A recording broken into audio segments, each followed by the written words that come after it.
ishlab oldi-ki, meni shuncha qarshiliklarga qaramay zo'rladi.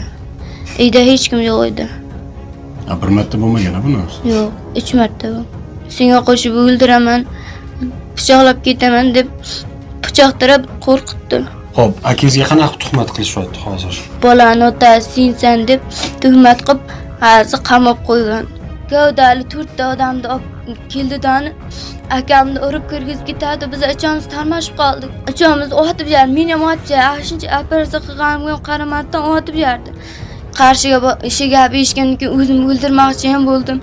Keyin agar ish masalansa, ayda zo'rlagan joyini ham ko'rsataman. Boramiz.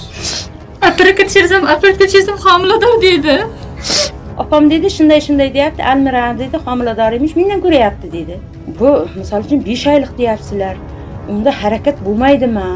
Sen buni sezmaysanmi? Kasalxona xarajatini to'langlar dedi, unga to'ladik. Hech nimani tanamadim uni. Men yashagim kelmayapti. Meni akam qamab qo'ydi. Meni akam qamab qo'ydi. Ishlaganini ko'rsat, qizim, chetingizga ko'rinishing kerak.